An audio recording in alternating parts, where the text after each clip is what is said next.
Okay, Good it's morning, all you, everybody. Tim. All right, thank you, Shelley.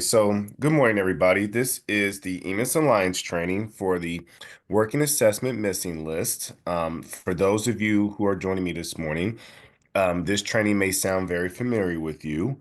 For those who are new here, thank you for coming and actually joining us this morning. We will be covering various topics in regards to the missing assessments list and what to look out for. So this information will be very beneficial to you, excuse me. So without any further ado, I'm gonna go ahead and get started. This is not an extensive one in terms of a part one or part two. So pretty much everything is kind of summed up into this actual PowerPoint that EMIS Alliance or whatnot has put together for us. So I'm gonna go ahead and get started. So just to give you this disclaimer, like they normally do, this is just letting you guys know that this actual presentation is free to your district, so there's no charge. If there's any questions that you guys may have, Melissa Hennon's contact information is made available for you there. If you guys were to have any questions about the materials presented this morning. So go ahead and just deep dive into this whole presentation here, just as an overview. This assessment missing reports can be used prior to and after receiving assessment results to review students for whom test results are expected and who do not have results reported. This is not a comprehensive assessment training, but rather a focused session on working with assessment missing reports. EMIS staff should work closely with testing staff to ensure students' assessments are reported to EMIS correctly and completely. So for those of you in the room today, just keep in mind, and I kind of went over this in my coffee time last week, to just go ahead and just make sure that you guys are collaborating with your testing coordinators to kind of make sure to get all that correct information in. I know, like I said before, end of the year reporting is pretty stressful on EMIS coordinators because we're trying to get everything right. We don't want to see those errors there. So we just want to make sure that we stay on top of things with people, especially going on vacations and everything of that nature over the summer. This is a good time while it's kind of a dead period to kind of get all the information updated and secure, making sure the information is properly entered. So I just wanted to throw that out there.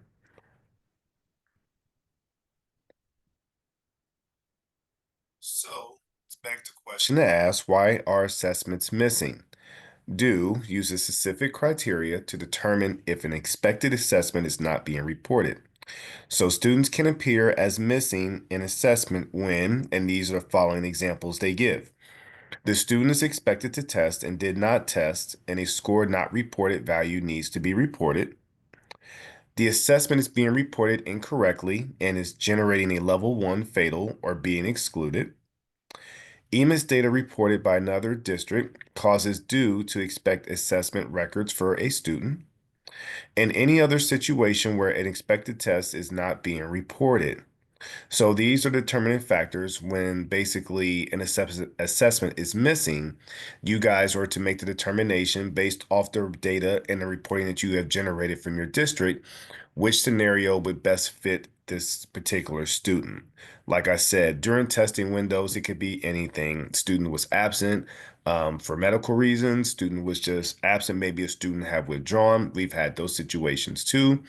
All those situations come up. So like I said before, just collabing with your curriculum coordinators, your testing coordinators, you'll be able to decipher all that information out there as we move closer to the summer.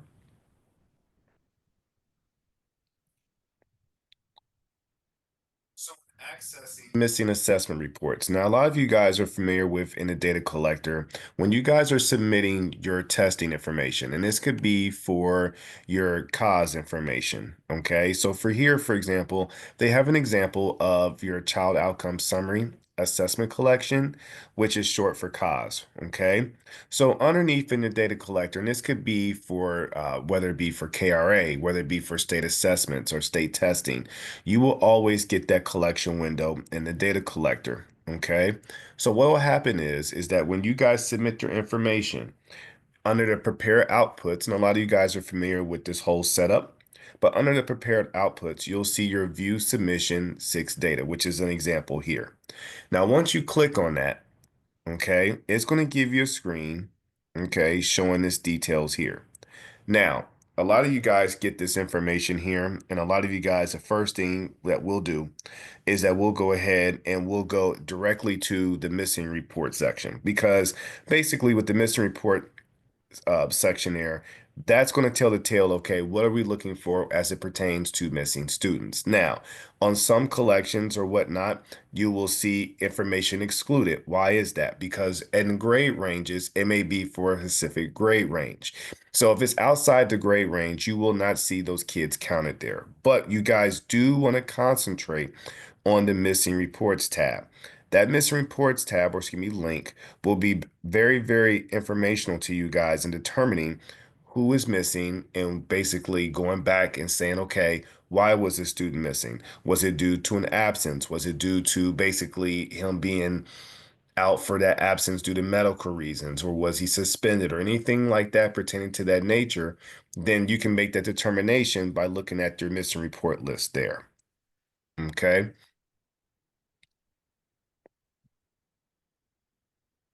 So a lot of you guys are familiar, and a lot of in each EMIS Alliance training that they do and that they present, they will always stress using your macro. And Rebecca did a great job of pointing out, or basically using a video to basically um, show how to use your macro as it pertains to your Excel files. Okay, using your macro is pretty easy in terms of just has a better way of you navigating through your data. Okay, so if you guys are saying, look, I don't feel like going through 1,000 kids, is there a short, basically a shortcut I can use? That video and information that Rebecca posted is very good for you guys to just use just as a refresher for you guys.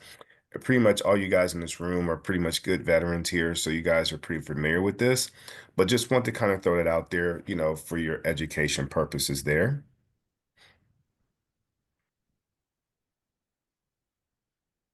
So to sum up, this is just showing basically the simple steps in terms of how to submit your data and how to basically view any missing files. So are you able to locate the missing report for each applicable assessment collection? Are you able to open and format the CSV report to begin the review process?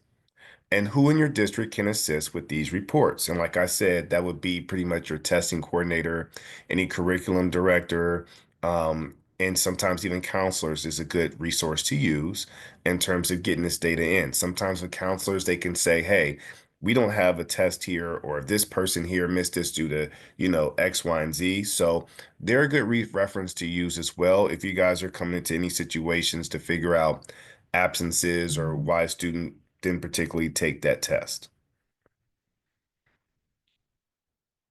Quick question for everyone. We did not post the demo file for the working assessments. Does anybody need that? Because we can post it, but I know a lot of times you work within your own data. So we just wanted to check if anyone needed it. If you do, just put it in the chat real quick.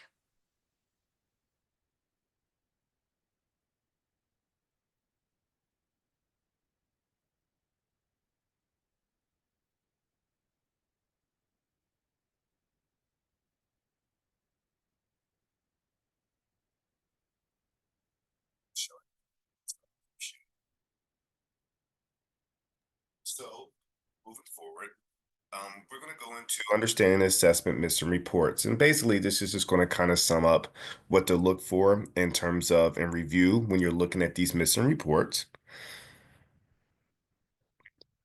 So for assessment missing reports, these are level 1 reports that are generated when the collection is prepared. This must be at least re-prepared to see daily updates. So basically, if you guys are saying, okay, look, I submitted my testing data and I'm not sure of a particular student, or let me see if this student, you know, has basically been updated from the information that I put into student information. Once you go ahead and keep re-preparing your data and submitting, you'll see those updates in the view submission column. Now, Once you do that, you'll be able to get a good kind of, perspective on what in terms of still is missing or whether or not all that information has been filled in. So basically, re-preparing your data is a good way to kind of get any updates. Are available when noted in the collection request release note. So every now and then ODE will release a note in the data collector saying, hey, you got to re-prepare your data for submission. Sometimes that's happened with the end of the year S reporting period. Sometimes that happens with each testing window every now and then. A lot of times that's just due to ODE doing updates on their end with the data collector. Okay, so during the summer, you're going to see a ton of updates coming from them. So don't be alarmed if you see that bold message in the data collector. That's just letting you guys know, hey, just re-prepare your data and submit. Okay. So going back to always being available, always available when noted in collection request release notes are not always produced in initial version of the collection request. Okay. Statewide vendor results comparison to EMIS data is typically added later, so missing reports can change. Check missing reports throughout the time the assessment collections are open. And that's just going back to if you guys see that bold message in your data collection window, just go ahead and re-prepare and submit so you guys can get an updated um, data results there. So keep in mind, it uses the similar criteria to determine missing assessments. And missing reports do not look at acceleration records or grad exemptions. So keep that in mind, okay? Mainly when you're basically submitting your testing data, it's just getting all the information that those students took those tests, what their scores are, and that's reported with due for right now, okay? Basically, your acceleration records and grad exemptions, that's pretty much used for report card data, okay, as opposed to your assessment missing reports. So just keep that in mind. So with missing assessments, missing reports can be impacted by another district's reporting. So in this particular case, you want to go ahead and review your level 2 student collection report, and they have it abbreviated here. This is your enrolled 001 report, which is your resident students educated elsewhere. Now, for those districts who have open enrolled students, okay, this is a good report to have as a reference to use to make sure that those districts from whom the students are actually attending, you want to make sure that that information is being reported. So if there's anything that may be out of tune or you're saying, hey, this looks kind of funky here, what's going on? That report that you have there is a good reference to use to say, okay, why, if this district is reporting the student data, are reporting it accurately? That's another thing, okay? So you just want to make sure you guys stay on top of that actual report there, okay? Another helpful reference to use is to verify your ODDEX SCR issues closely. SCR issues have the potential to impact the LRC and missing assessments, which is very true. Anytime you guys have a chance, and like I said before, as we're winding down to the end of the year reporting, you just want to make sure that you're checking ODEX, checking your SCR just to make sure that everything's up to date. Sometimes people will wait to the last minute and then something pops up and it's like a complete panic, right? So right now, like I said before, while it's kind of slow, we can go ahead and get a jump on basically making sure that your SCR issues are pretty much updated and there's not too many issues you have right now. If assessments were recently submitted, wait until you receive confirmation that the submission was processed by due. This is a key one because a lot of times what happens is information will be submitted and you'll have some that will go into a complete panic and uproar. And I'm just here to advise you, do not do that. Sometimes with ODE, when people look at the process date, they can be a little bit late in terms of getting that information processed. Do not fret, do not worry. That is not on you. That is on them. But while basically the time period is slow, you guys have some time to kind of jump on getting that information in. Now, I believe with state testing, none of you guys have received that information as of yet. I do not believe. But when that information becomes available, like I said, get a quick jump on it because within the year reporting, there's so many elements going on. So I just wanted to kind of emphasize that with state testing to collab with curriculum coordinators now to say, hey, who missed, who didn't, you know, what was going on during this time so I can go ahead and code them correctly in student information. Okay. So going back to the assessments that were recently submitted, um, if it is, do a re-prepare and check the missing report again to verify any updates from another district reported data. Okay, so when in doubt, you can contact us or ask ODE via the EMIS help desk, and that's referring to us. Okay, but anytime, like I said before, when you re-prepare and check in your data, if it's still coming up the same issue that you had before, just let us know, and we can go ahead and let ODE know so they can look into it further. Okay.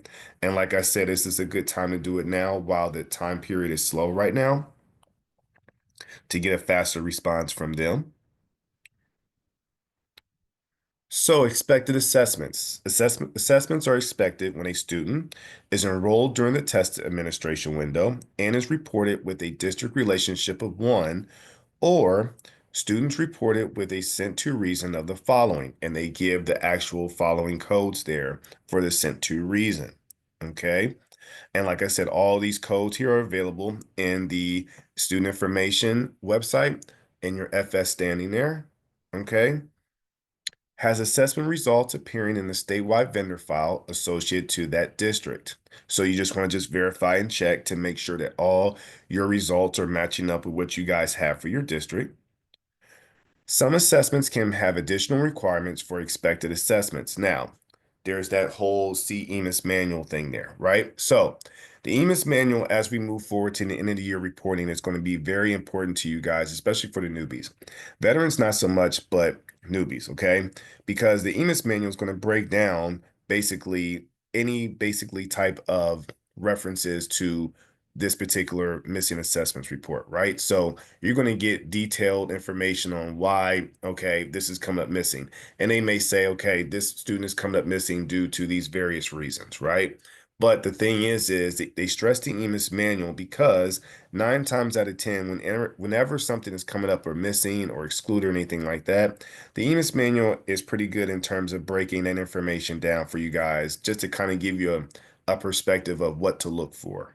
Okay. So for those of you who are kind of going into your first in a year reporting, the EMIS manual is going to be your friend. Okay. So you can refer to certain sections there that help assist you with reporting. So if you have any questions, you can let us know as well. But like I said, I wanted to stress the EMIS manual for the newbies here because I know a couple of you in here, this will be your first in a year reporting. So I just wanted to stress that there for you guys to have.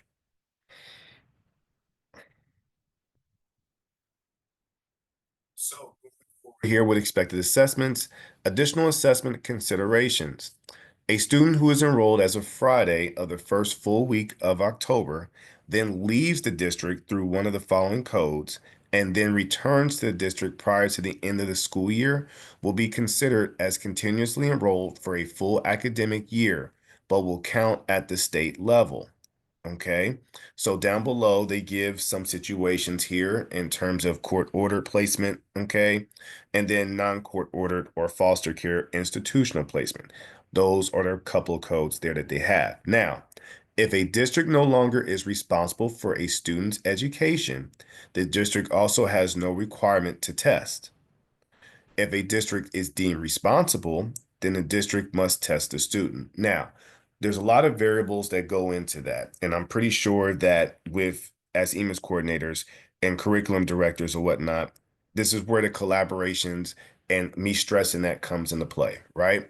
Because a lot of times what happens is in districts, you will have students who will basically be there as basically the first full week of October, right?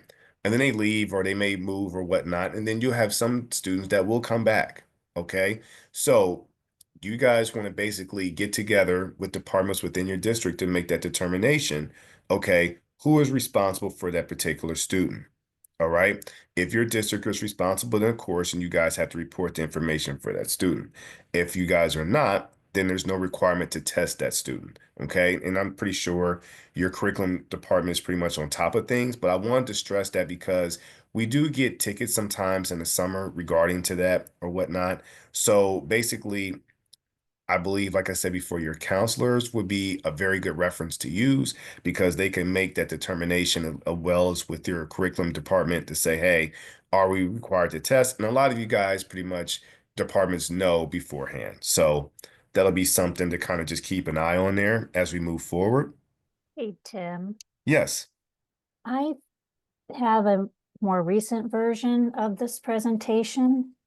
I'm going to throw this slide into the chat. Can you take a peek at that? Because it has new for 2025. Okay.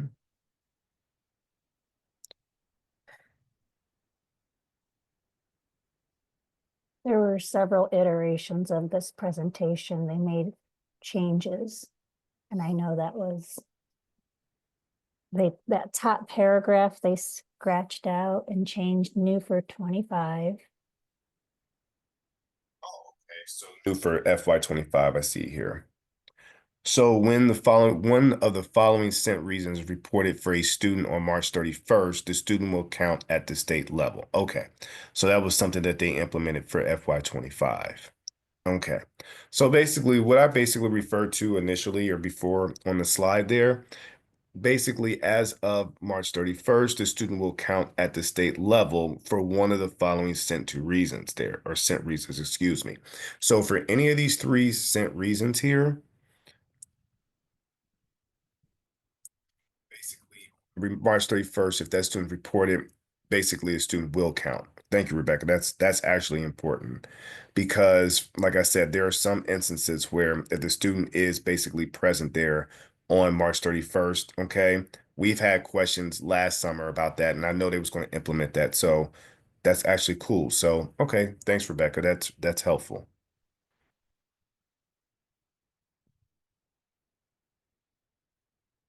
And this is posted in the chat, right? So they can get this here. Yes, everybody can see that screenshot if they're in person with Shelley over in the lab. Sorry, folks, but yeah, there were, maybe I will send this updated version of this presentation out to our website because there are other slides, but I know that was a biggie. Okay, cool. Thanks, Rebecca. Appreciate it.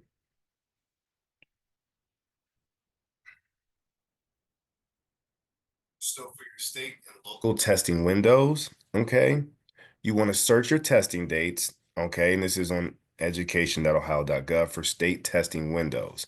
Now, those state testing windows are available on the website, okay, and also they basically are giving you the section 2.8, which is your student assessment record there, okay. Now, like I said before, for those of you who are new, this section here will be very pivotal to you as you move forward because like I said before, it'll basically kind of lay out some information for you guys to use in terms of how to go about applying certain codes to missing testing list that you guys may receive.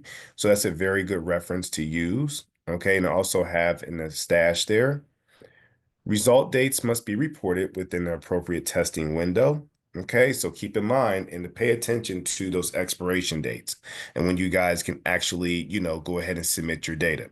A lot of times, like I said before, with everything that EMIS coordinators have and they're responsible for, it's just key to kind of be aware of deadlines, right? Because for certain windows or whatnot, they're not going to give a window to basically get this data corrected. So you just want to make sure that you guys get all your information in as soon as possible or whenever your district receives it. Okay. When a district chooses a shorter testing window, you want to report an assessment group attribute, which is in your DN record. Okay. When your district has selected a shorter assessment window than the state testing window. Sometimes for districts, they do adjust their testing windows. So, and a lot of you guys are fully aware of this, but I just want to stress that if you guys are not, like I said, the perfect people to get with is your curriculum departments there. They would kind of have a layout in terms of what the district's goals are for the testing windows. The start date of the shorter testing window is only reported for collections that have an enrollment-based assessment missing report. So, For each of these actual reports here, they give you the abbreviations there, what they're looking for in terms of your fall third grade ELA assessment, your spring English language arts, and this is for all grades, including EOCs, and then your spring math, science, and social studies. And this is all grades, including your end of course there. Now, if you guys needed more information on this, section 5.3, yet again, the EMIS manual kind of lays out for your DN record what to look for, what to input. If you guys get stuck or whatnot, it kind of lays out a pretty good map in detail on how to basically go about applying that information here. Okay. Keep in mind, your local test windows will be used if reported. So, for example, you guys going into the testing windows are pretty much familiar with what your testing district window is. Hey, this is, I'm pretty sure that you guys know if it's shortened or not. Some districts will shorten it, others will just keep it plain and Jane, which is fine, okay? But you guys should have a pretty good grasp if you guys are saying, hey, Tim, I don't particularly know. Once again, getting with your curriculum director or your testing coordinators is a good way to start. Okay, so I just want to throw that out there to you guys.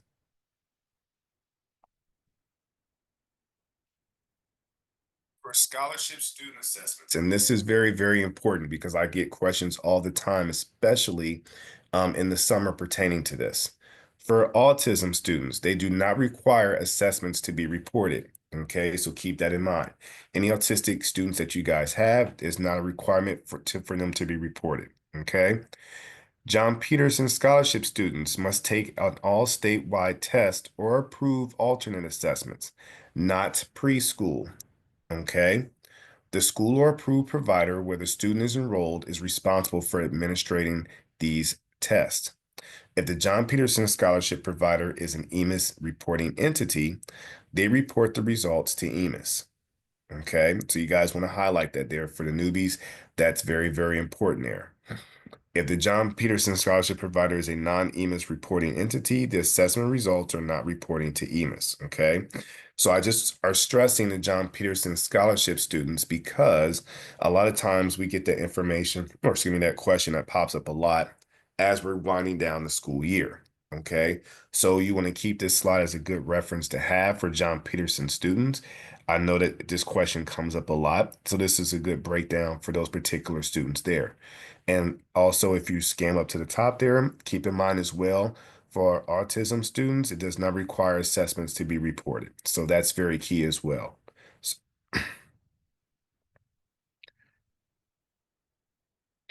So for missing assessments, name not available, when a student name is not included on an assessment missing report, you want to check the following to attempt to identify the student. Was this a deleted SSID? That comes up a lot too.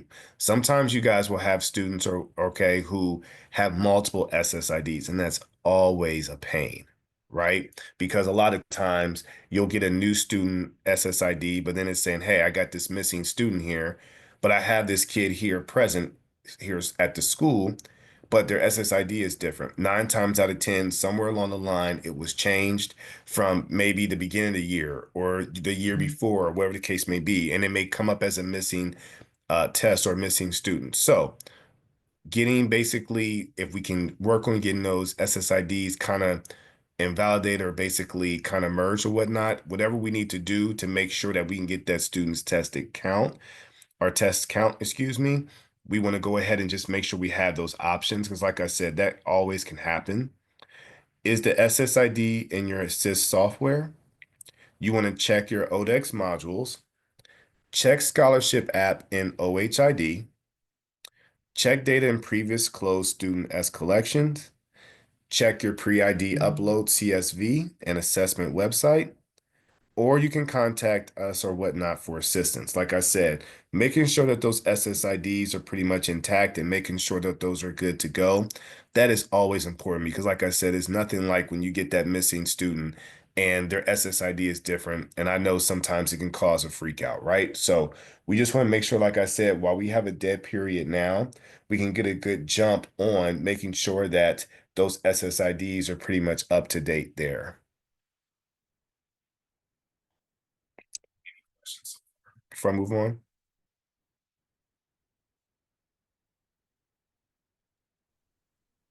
No questions. So for your missing assessment data, now this is a good snapshot of what you guys will see when you guys get into your missing collection there, right? So when you guys are clicking on missing students or whatnot, you guys are going to get a detailed breakdown on your CSV file on what to actually look for. Okay. Now here, as you can see here, you'll see an alternate assessment there. Okay. Which is basically kind of giving you a breakdown. Hey, this is what was taken. Okay, in columns K, as you can see, you'll see the assessment area code description, which is, of course, math or reading. Okay, columns J is just M for mathematics, R for reading. Your assessment type. Okay, now, like I said before, depending on what the test is, in columns I, you will see the assessment type. A lot of times what will happen is with this report, there's mainly a couple things you want to look out for.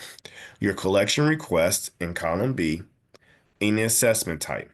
Now, if you have students who are missing, this is a good time, like I said, while we have some downtime, to go ahead and say, okay, why was this student, missing their actual test? Was there anything that was going on or whatnot? Because like I said, as EMIS coordinators, we're not aware of everything that goes on in the building, right? We're just reporting the data that's in student information. So a lot of times, like I said, while guys do have some time, it's very important. I'm stressing this all the time because we've had districts to where something slips through the cracks. Okay, the appeal window goes up, and now districts are getting, kind of hit with, corrective actions and stuff like that. Why? Because communication wasn't going on as the end of the year was coming up, right? And that happens. Okay, that's not something that's, oh my goodness, it's the end of the world. For you guys, it may be like, oh my goodness, for that time being. But the reason why I stress this so much is because these reports, if you take these back to your actual departments or your testing coordinators or curriculum or counselors, you guys can get a good gauge on what's going on to where you can say, okay, I have the certain code here that I can put in for these kids to kind of clear these issues up, right? So you just want to make sure that you kind of put that in the back of your mind there as we move forward, especially towards the summer. Okay. But here's a good snapshot that you guys can see, as you can see here, where when you click on that missing report, this is the actual screen it's going to show. Okay. Pretty straightforward. Okay. But I just wanted to kind of give you guys a heads up in terms of what this looks like here. Tim, Yes. do you know much about the dues ticket? They have missing spring 3 to 8 assessment report. And something about the advice being wait until you submit before worrying about it. Now, I pulled up the ticket, but I am not real savvy, so don't know what specifically, but this was reported to do, and Wellington School District was reviewing their missing assessment report. They had 12 students in accelerated math and taking the Algebra 1 EOC. And the 12 students were showing correctly on the EOC missing list, but on the 3 to 8 missing, they're showing correctly for Math 8. So I think it's because of them being where they are in this accelerated math class. Do you know any Right. more about that one? Yeah. So when they were referring to, so at the beginning, you were saying that they were saying to they said wait to the information. Say that Yeah. beginning part again. Yeah, just wait until you submit before worrying about it, I guess. Right, correct. Because, okay, so, and that's referring to the 3 through 8 testing, I'm assuming. Correct. Yeah, so what's happening now, Rebecca, and for those who are attending, the 3 through 8 state testing results, I don't even believe they have released those yet. Um, that's been something I think that's not even going to be made available until I would say probably at the beginning of June, kind of mid-June is when they release those results, right?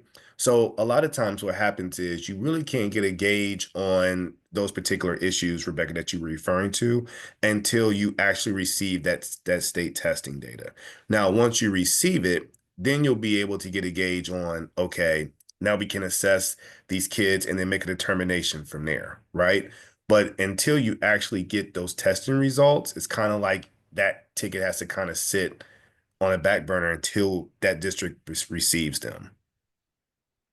You see what I'm saying? Because it's almost like you make a determination, there's nothing there to make a determination with. Um, okay, I mean, again, like I said, I'm not as savvy, so it looks like they have their missing details.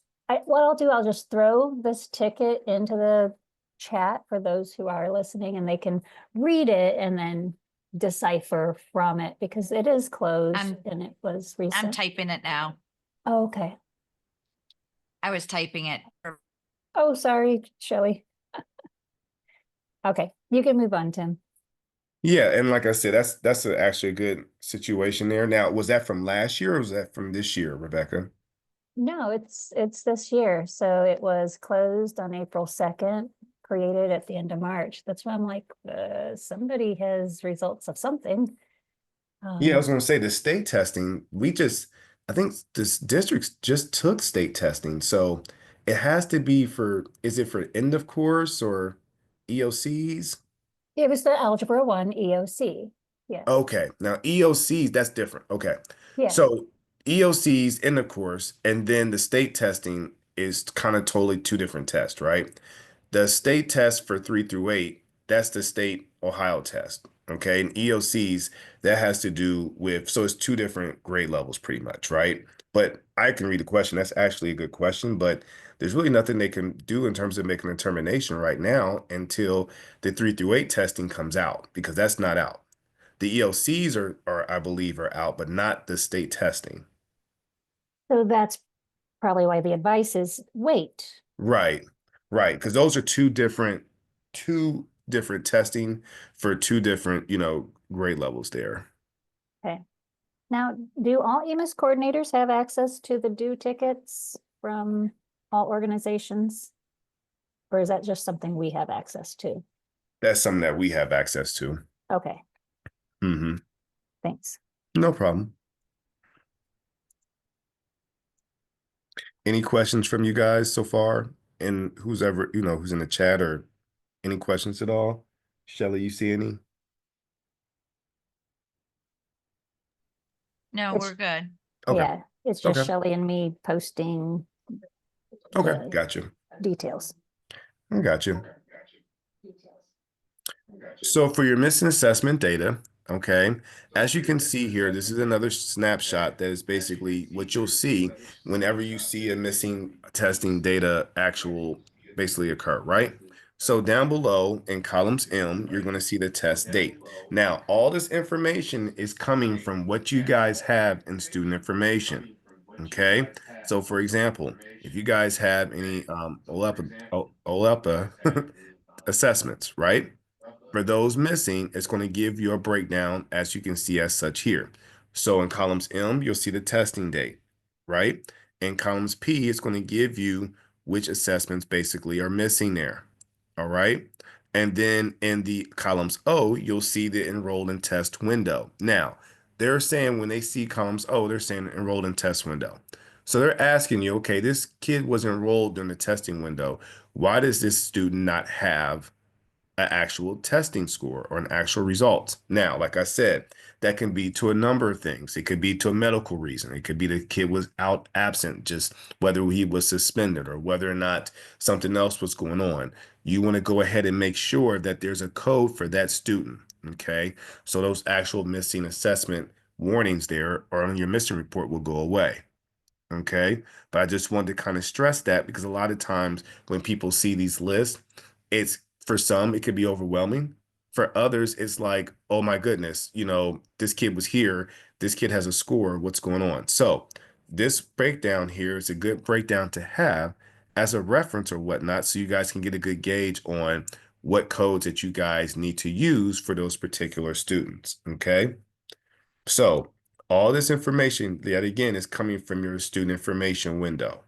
Okay. Any questions that you guys have been having so far? I know that, like I said, the big one you guys are waiting on is the state testing and stuff like that. But for, like, your example, your KRAs, your fall testing or whatnot, you guys had missing reports or whatnot, or if you guys, some of you who did, was there any issues with you guys applying those missing codes there or those codes for those students? Nobody?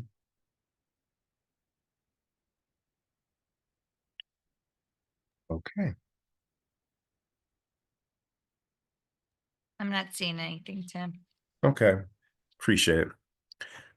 So for FA status, now, this is a breakdown of basically for FA status, and this is just referring to the typical level, if the stage of level 1 errors, right? So for example, you'll see the fatal, which is there's a level 1 error preventing the data from coming through. So we all know that if you guys process your data or you submit your data and you see a fatal level 1, 9 times out of 10, we know, or 10 times out of 10, we know that that fatal information will not basically be processed, right? So the fatals, we want to make sure that we get those situated before we go ahead and do our submissions, okay? Missing, a student assessment record has not been reported by the district. Now, a lot of times what happens is that a student will have missing data. Now, it can be an abundance of reasons as to why the student's records basically is deemed missing. Okay. Now, when you get this report or whatnot, and we'll go into this later on in this presentation, we'll give breakdowns as to why that missing data is there. Now, you could have test results there, and that's fine, but it could be another issue that is basically making ODE say, wait a minute, we're still not agreeing with this actual students and their results. Okay. So there'll be kind of helpful ways for we can navigate through those issues there. Missing record reported not in test window. This is when the assessment record matches a missing assessment, but it cannot remove the student from the missing because the test data is not within the current test window. If the record passes validation, it will be submitted. Now, for those kids, or excuse me, those students or whatnot, for let's say, for example, I know from grades K to 3, there is the diagnostic test, right? And I get questions all the time in regards to why is this kid's information not being processed, or why is ODE not accepting it? And a lot of times I'll let them know that there's a certain testing window that those actual tests have, right? So if a student took a test, let's just say, for example, if they moved into your district, I don't know, let's just say late September, right? And you guys tested them in October. Well, I believe with the reading diagnostics, the end date on that is September 30th, I believe. So anything outside of that, it's not going to take that student. You guys will still have a testing score, but because it's outside the window, those tests or whatnot will not be included in the overall score. Okay. I do get that question a lot. And like I said, a lot of times you just want to go ahead and review that actual testing date. Testing dates are important because if it's within a certain deadline, okay, and it's after, excuse me, after the deadline, ODE will not take it. You guys will have it for your records, but it just won't be included in your overall scores. Okay, so is there any questions to that before I move on? Because that's very, very important.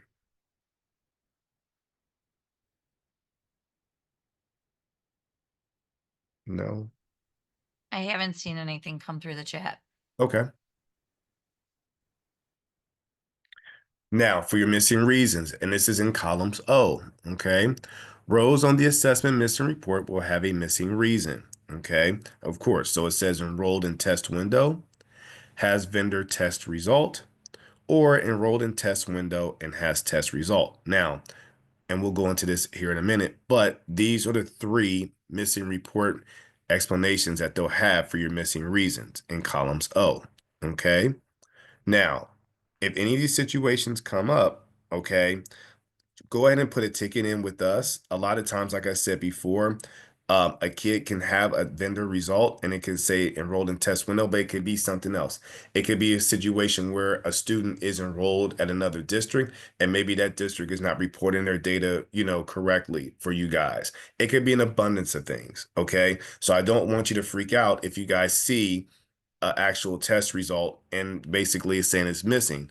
It could be a number of reasons. And like I said, we'll get to it later on in the presentation, but I just wanted to stress that because a lot of times you'll get tickets too. And this is the summer where they'll say, hey, we have this testing score here. What's going on? And the first question I'll ask is, I'll say, okay, this is student enrolled to you guys, or oh, well, they're open enrolled. Okay, so we may want to contact them to make sure that their testing data is basically being reported on their end. That can throw off your reports as well. It's an abundance of things. I'm just using that as an example, okay? But it could be a number of reasons. Okay, any questions to this so far?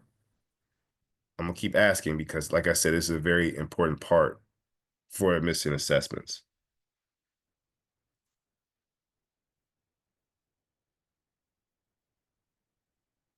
No? Okay. Other participating assessments, and this is spring missing, okay? The value depends on whether the student also appears on the other spring assessments or OELPA missing list, based on the district's most recent prepare.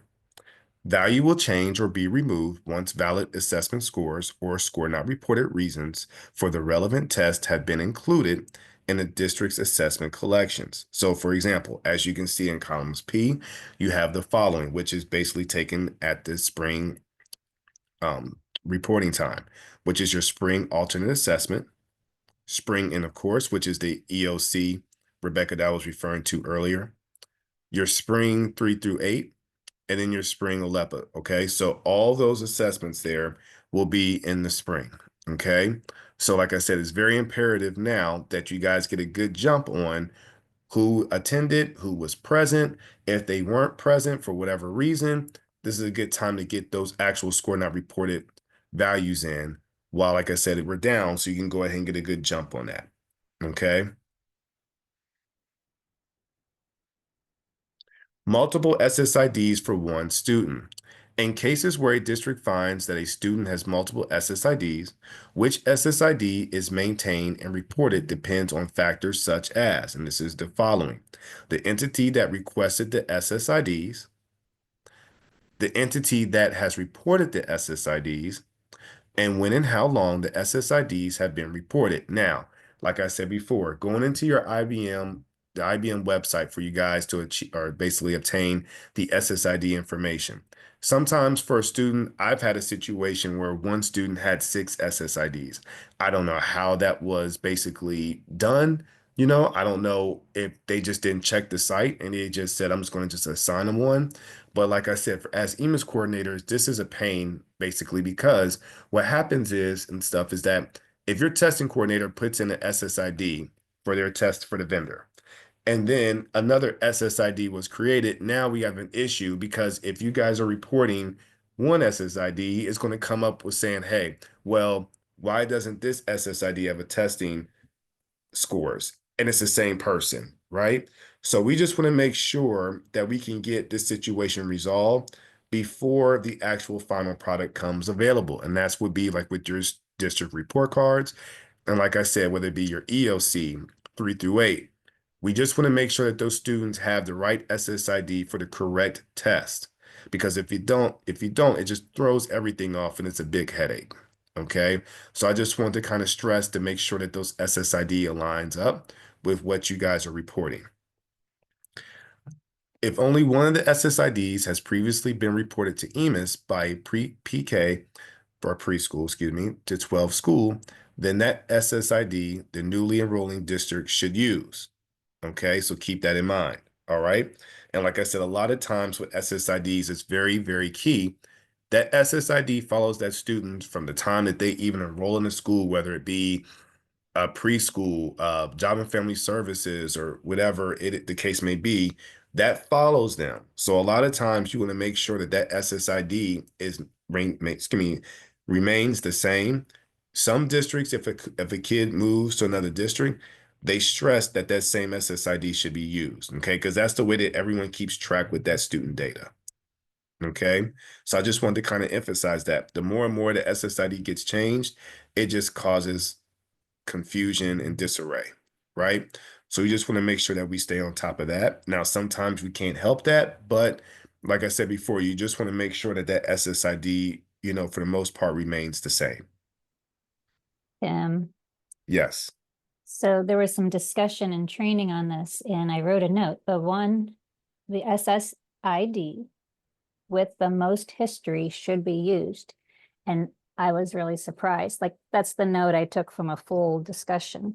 So I know I've heard you have to go with the one that was the oldest, but that was the result of that discussion that the SSID with the most history should be used. Do you have any opinion on that? Well, actually, that's good because the thing is you want to have that because for a district, you want to keep track of their testing results. You want to keep track of, for example, if they're on an IEP, if they're on an IEP, okay, do they have an alternate assessment? Okay. Do they have all their testing data in terms of 3 through 8, whether it be through high school? All the information stays with them.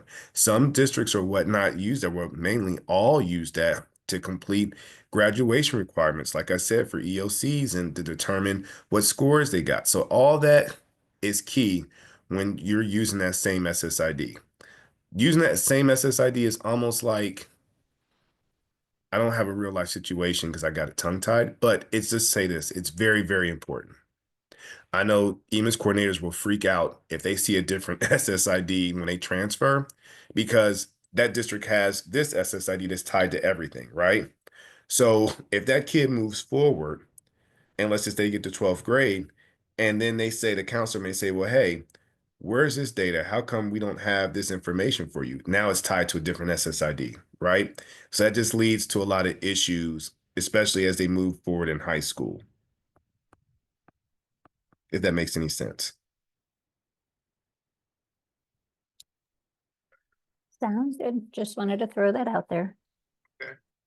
Problem.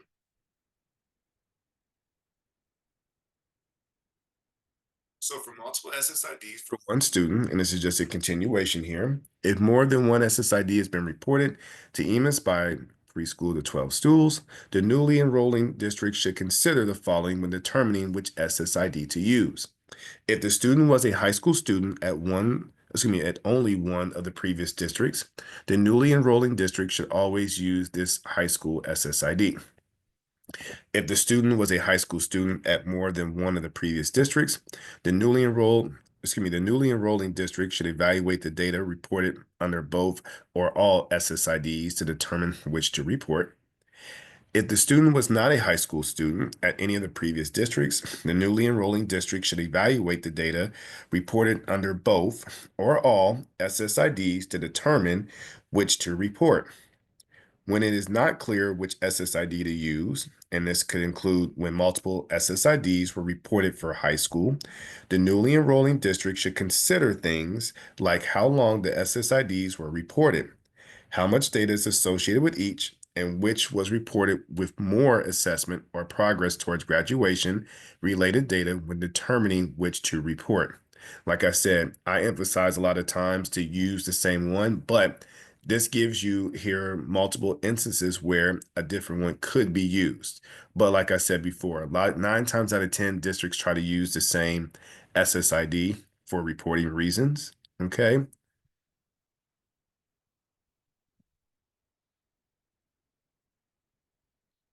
So all non-selected SSIDs that are not being reported in the current school year should be deactivated and mapped into this selected SSID.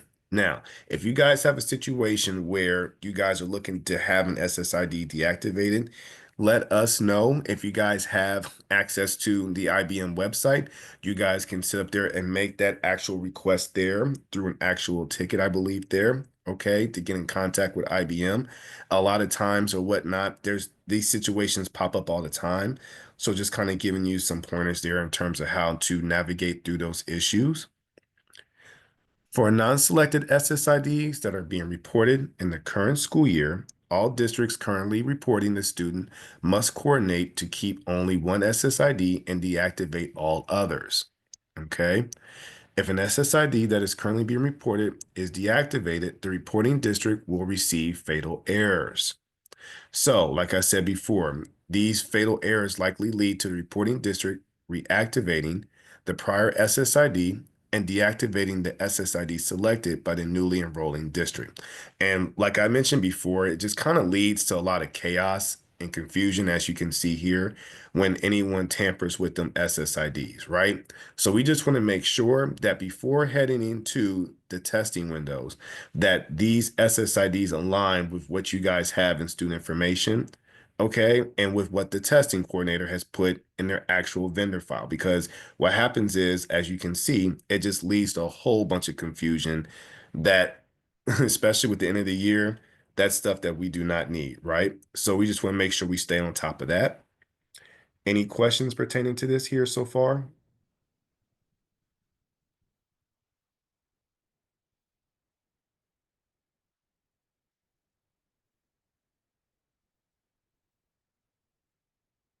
Give a couple scenarios here in terms of when you see the missing report, okay, in terms of how to navigate through these actual missing report situations. So scenario one, the SSID appears on the assessment missing report due to having vendor results. Now, the missing SSID is not being reported to EMIS. So, for example, the student was enrolled at the time of pre-ID submission, but not reported to EMIS and deleted from SIS, student information.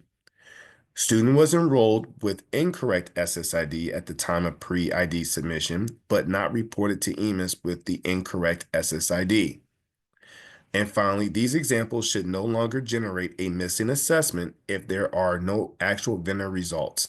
However, if it does not, just create a ticket or whatnot, and we can look into it. But the whole point of this here is that a lot of times or whatnot, when an SSID appears and it says, okay, due to having vendor results, okay, the missing SSID is not being reported to EMIS. So, like I said, for example, it could be multiple SSIDs out there. The one SSID is tied to the vendor results. The other one that you guys are reporting, you guys have been reporting for a while or whatnot, but because there's been a different SSID generated, it's saying, okay, wait a minute. So for this SSID, I don't have anything, but for this actual student, I have testing results. And like I said before, it just leads to a whole bunch of issues. So if you have a student that has multiple SSIDs, and then you have one SSID where all the testing results are tied to, we want to make sure that we get those actual SSIDs merged or whatnot and kind of deactivated so we can kind of get this information, or excuse me, the student's information resolved. Because like I said, leading to the end of the year, it can just create a lot of stress. So we just want to kind of make sure that we prevent that and getting all the information reported correctly. Has anybody had any issues pertaining to this so far this year? I know we've had the KRA, we've had fall. Okay. Anybody had any issues pertaining to SSID so far here in the room?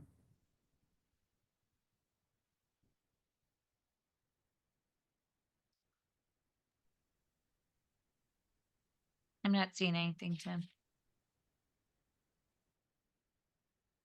Scenario two. The SSID appears on a missing, excuse me, on the assessment missing report due to having vendor results.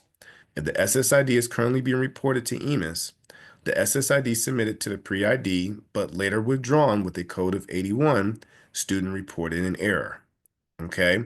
Or report a test record with a score not reported reason of H, which you guys, and I will pinpoint this here where you can go into student information to put these actual codes in, okay?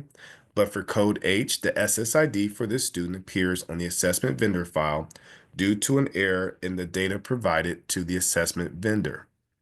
Students with the SSID, or excuse me, with this SSID was not required to be assessed.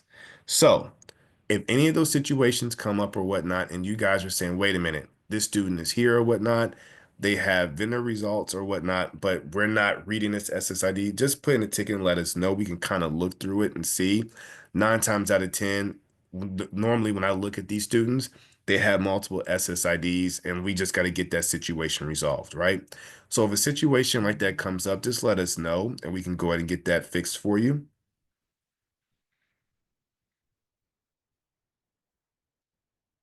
Scenario 3. The SSID appears in a missing report due to having vendor results. Student is being reported with 2 SSIDs. So 2 student standing FS records, and that's in the FS standing or whatnot. Sometimes you will have 2 SSIDs there, right? First student standing with prior is the incorrect SSID, which is what the previous, what normally in the FS standing, when you guys see 2 SSIDs, normally what happens is the district is basically trying to match up the correct SSID, right? So you'll have 2 in the FS standing in student information. Verify the SSID change was reported correctly. So from the time that SSID changed, you want to make sure that that date aligns with the new SSID, right? So if it started August 1st with the new SSID, make sure that that's put in there, and make sure that the end date, or excuse me, that the other one or whatnot for the previous FS standing is updated correctly as well. So it has an end date and then a new start date, right?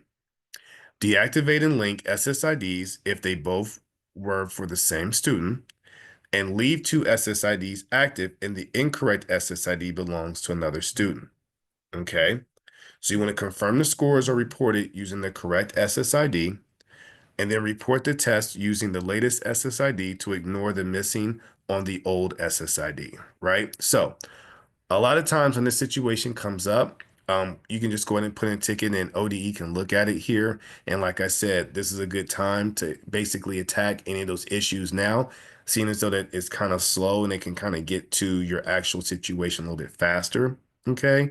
But like I said, in the FS standing and student information, making sure that the correct dates line up with the new SSID as opposed to the old one will help out tremendously in having ODE determine which one to use. Okay. Any questions pertaining to this here? I know there's been some situations where some of you guys have had this in the past. Has anything been coming up like this now?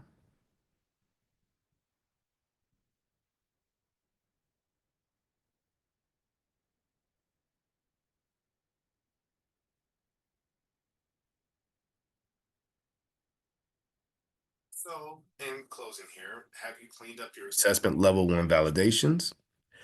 Can you find the state testing windows on the due website?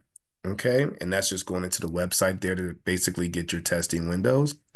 And did you keep a list of students with SSID changes? That's key because, like I said, as we move forward towards the end of the reporting period, you want to have that as a reference to use to make sure that data is pretty much updated and accurate there. Now, Shelly, did you want to take a break? I know it's the rest is kind of like a review, but did you want to just take 5 or 10 minutes for them? That's fine.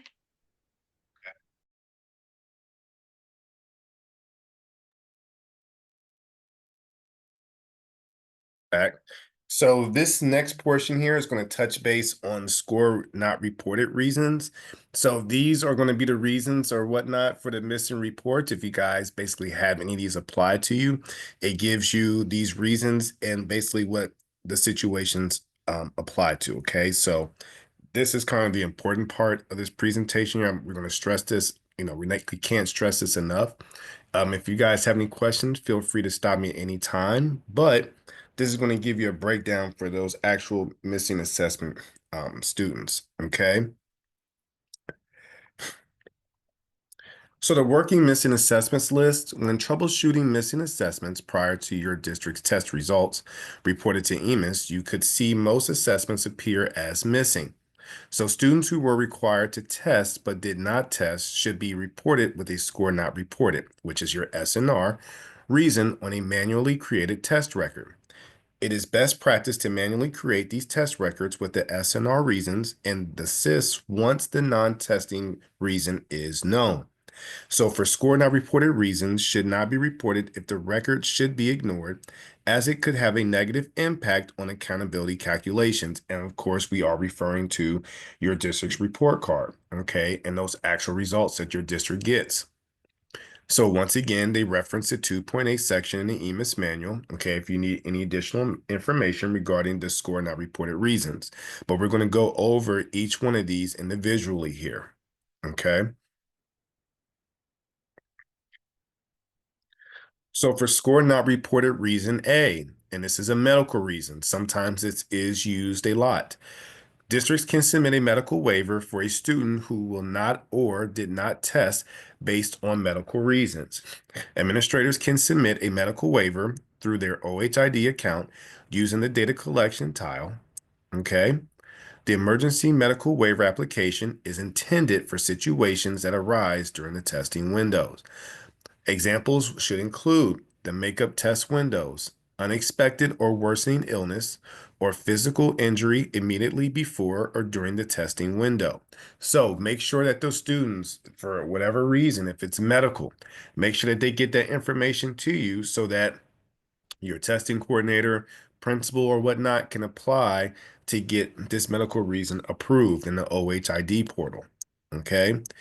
Districts are not required to submit a medical waiver request to do. However, if a medical waiver isn't submitted and approved, the student will show as untested on the report card. So like I said before, they say districts are not required to submit a medical waiver, but listen, you guys want to get that in because at the end of the day, that can have an effect on your report card. Okay. So just make sure if any students you have missing, you just want to verify that that information was followed up in the portal with your admin, okay?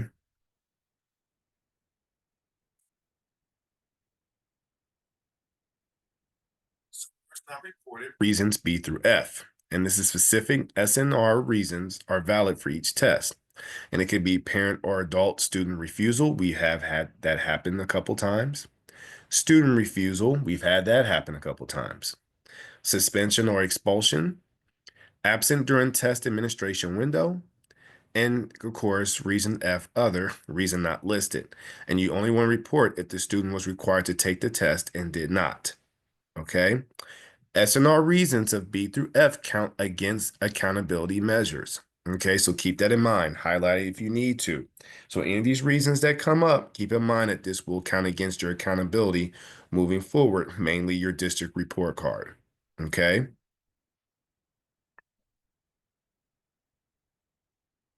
Scores not reported, reasons G and H. G, EOC assessment, GE, not given for the course in which the student is enrolled within this district, and this includes courses that span multiple years. This includes local curriculum does not align with the test, typically applies to all students in the class, and should be reported in the first year of a 2-year course. Reasons reported H. SSID, and we went over this previously. SSID for the student appears on the statewide assessment vendor file due to an error in the data provided to the vendor. Okay. Typically, this happens when the SSID is not required to be assessed. Now, like I said before, with these actual reasons, they're just giving you descriptions on basically how to apply these reasons to each student, just in case this situation comes about.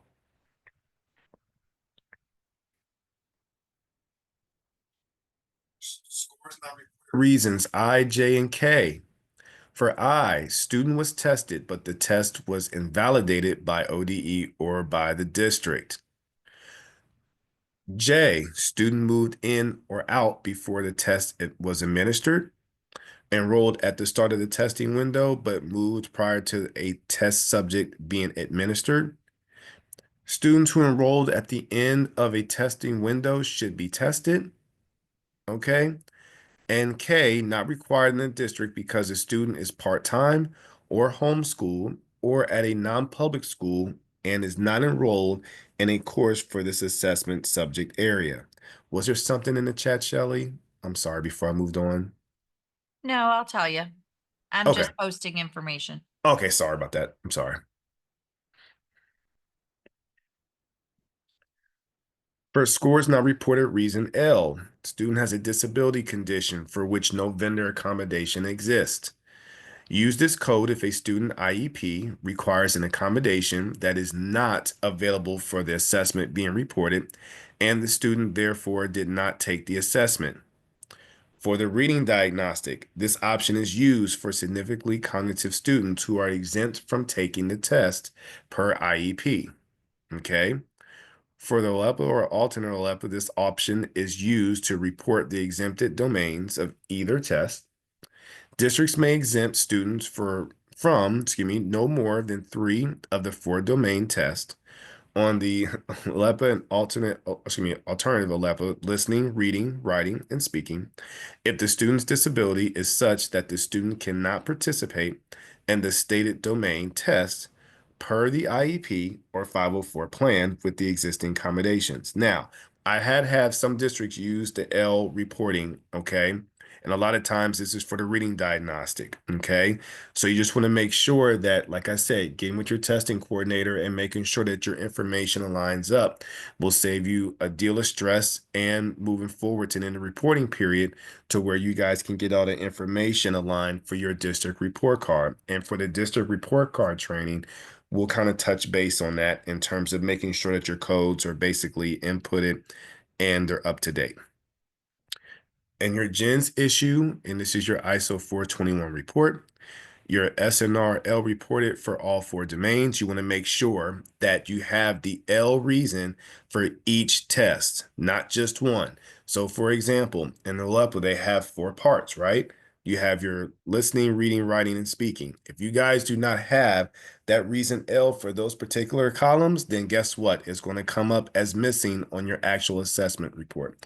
So you guys just want to make sure that for each test that you have, if it has multiple parts, make sure that you're putting your SNR code in all 4 parts, not just 1 or 2.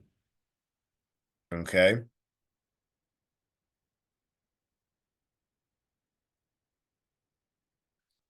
Score not reported, reasons N and P, and this is for column, for reason N, student taking subject above grade level, no subject test at higher grade.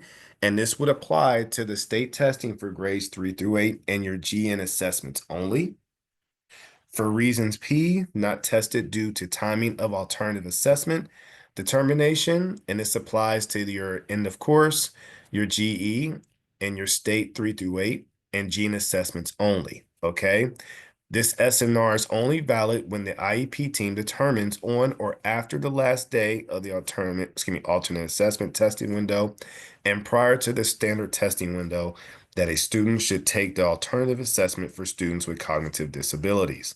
Now, I don't know if a lot of you guys in here have had to use the reasons NNP that much before, okay?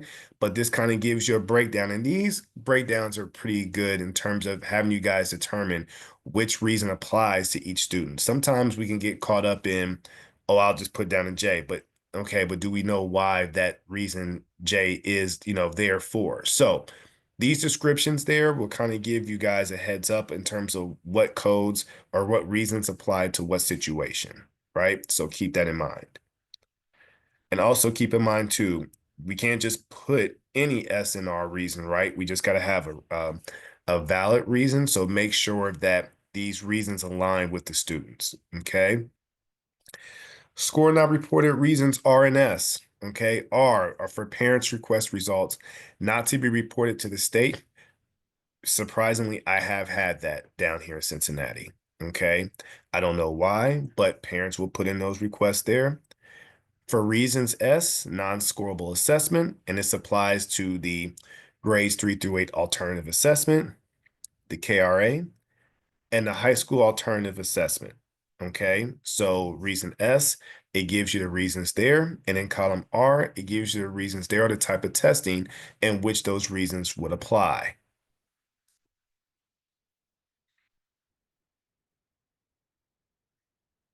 Score not reported reason W. This is when the student received graduation credit for an assessment area due to an assessment administration being canceled due to COVID-19, ordered school building closure in school year 2019-2020, or due to the COVID-19 related flexibility for juniors or seniors in school year 2020-2021. Valid for the end of course and high school alternative assessments. And you can report this SNR if using course grade and actual results. And this is for ODE, we'll use the higher score. Number and score field represents graduation points earned. And the test taken date must be from a date prior to FY22. Now, for FY25, for those of you in here, and you guys can just put in the chat, I believe for most of you guys, that would pretty much be freshman year. Am I right on that? I think this is pretty much the last year for this particular reason. Now, I don't know if you guys can just put in the chat if I'm on top of things with that, but I'm assuming that's what that is. Was freshman students here that are now seniors? Anybody in the room?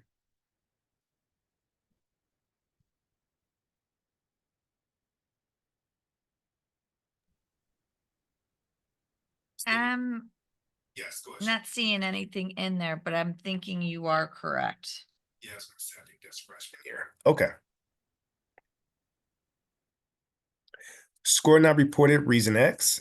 Okay, for X, student received graduation credit for assessment area due to completion of a dual credit course. And this would apply to the following: your end of course, which is your GE. Number in the score field represent the grade the student received in the course. And then finally, your CT, which is your technical assessment. This is the GY assessment there, which you'll see in the missing assessments list. You'll see that GY for CT technical assessment. Value in score field represents the student's proficiency. Okay, so like I said before, this reason will be reported for receiving graduation credit for an assessment area due to completion of a dual credit course. Okay. Some of you guys have had this in the past or whatnot, but just as a refresher here, it applies to those two assessments there for you guys. Tim, Yes. is there a reason to help? Maybe this is helpful, the CCP crosswalk on the DO website. Yes, that's actually a good reference to use, Rebecca. I'm glad you pointed it I out. just posted it. Oh, Okay. thanks, Shelley. Appreciate it. Thank you guys. Appreciate that. For score not reported reasons Y and 2, Y applies to students had transferred with course completed out of state or while being homeschooled, and this is the end of course, and the score value will equal to, of course, the 3 asterisks there. For reason 2, student received graduation credit for alternative non-public school ELC assessments prior to public district enrollment, and this only applies to the end of course assessments only. Number and score fields represent number of graduation points earned. Only used for students in the FY22 or earlier graduation cohorts, or for students who attend dropout recovery schools. Okay, now is there any students here that you guys have that are attending dropout recovery schools right now? I don't even think you guys even have them up there, do you? Okay. Shelly, Rebecca? I'm sorry, what was the question? For dropout recovery schools, are they up there with you guys? No. That's what I'm say. Okay. They're down here, right? Yeah, the Career Center just does theirs their own way. I got you. Okay. Okay. Score not reported reasons 3, 4, and 5. Student achieved remediation free score on all parts of the ACT or SAT prior to spring of grade 11. For 4, English learner, less than 2 years in a U.S. schools and no accommodations available for the ACT or SAT assessments. And reason 5, this code should only be used in cases where an assessment vendor who scores an assessment communicates to the district that the results for a specific student will not be available to report in EMIS by the end of the relevant EMIS collection, including any associated final correction opportunity window. Okay, so for some of these reasons here, they're just giving descriptions. A lot of you probably won't even use these here, but they're just kind of giving you descriptions, and these descriptions are located in the EMIS manual as well. Okay.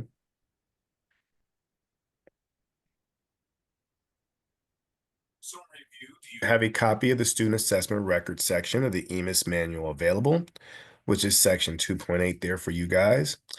Are you working with staff members in your district to determine when a score not reported reason is appropriate? Now, when you guys are making those determinations, when those score not reported options should be used, make sure that you keep in mind, but for a certain handful of them, they will have some impact on your accountability measures. So keep that in mind. Okay. So it's very, very imperative that we make sure that, every student was there. Now, we do know that students sometimes we can't help it if they're absent or something comes up or whatnot. So we just want to make sure that those codes apply to those specific student situations there. Okay.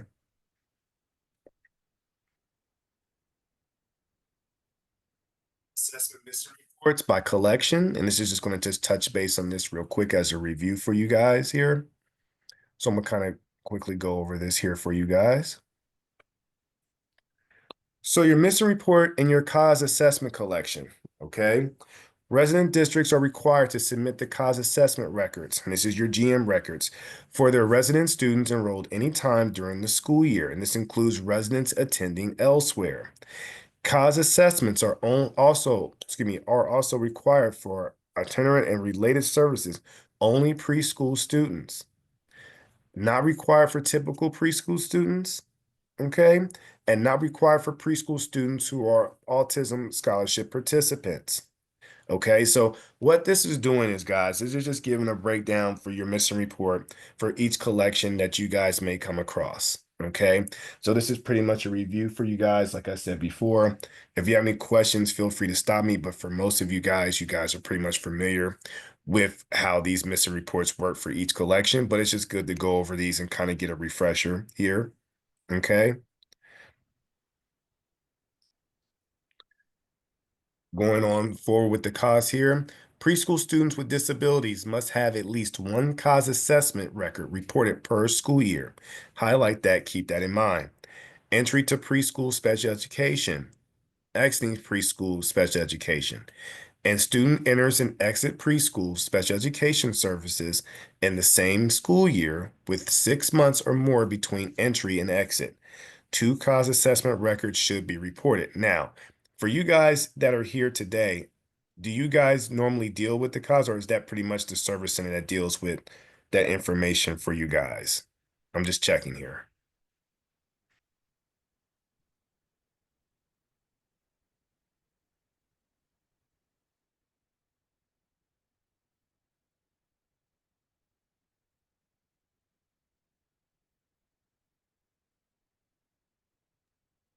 Lori stated that the Tri-County preschool sends her the data. Veronica agrees with that as well.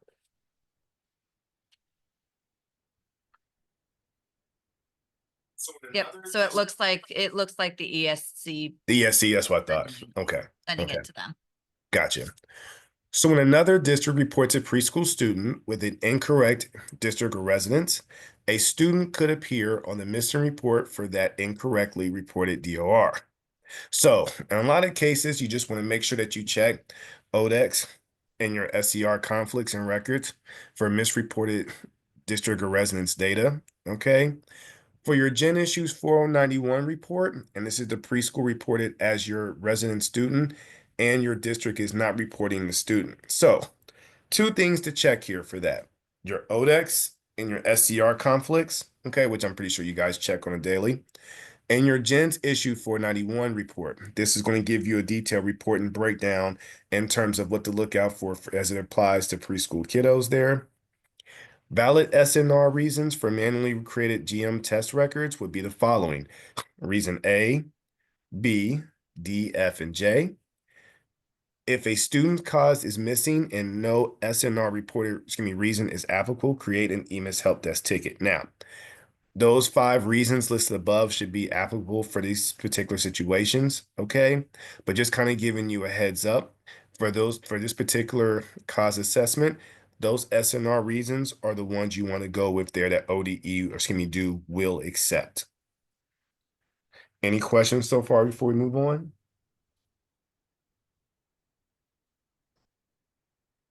All right. For your missing report, and this is for your KRA assessment collection, the administration window for the kindergarten reading assessment is not earlier than the first day of July of the school year and not later than the 20th day of instruction of that school year. So report will display any student reported with a grade level of kindergarten and enrolled between the first day of school and November 1st. Enrolled between the first day of school and September 30th, the collection will accept tests for students who were tested between 9/30 and November 1st. Those students will likely appear on the supplementary report, okay, which is that supplementary report that you guys will see in the KRA window, okay? Now, for those of you out there, the KRA window is closed, right? But I think a lot of you guys use this information, of course, which will go on your district's report card. I have some districts that use other information that applies to the K-3 data as well. So it all goes hand in hand, but that supplementary report, some of you guys have asked about that in the past, that does apply to your KRA information, okay? If their vendor result is found, then it disappears from the supplementary report, okay? Retained kindergarten students should not have a KRA reported to EMIS. Keep that in mind. English learners are expected to take the KRA assessment, okay? So keep that in mind as well. So for your retained kindergarten students, they do not have to have that KRA reported to EMIS, okay? Or should not, excuse me. And English learners are expected. I know in the past, years ago, English learners was something that they did not require to take, but now they are, okay? So that's something that they've implemented here in the past couple years here. So just keep that in mind, okay, when you're looking at your KRA assessment collection. So for your missing report, your KRA assessment collection here, when a kindergarten student withdraws to another district during the testing window, the district with the most recent enrollment should report the KRA results. To facilitate this reporting, if a kindergarten student has a partial KRA assessment record in one district and then moves to a different district, the first district is expected to share the results with the second district. Students should not appear on the first district's assessment missing report.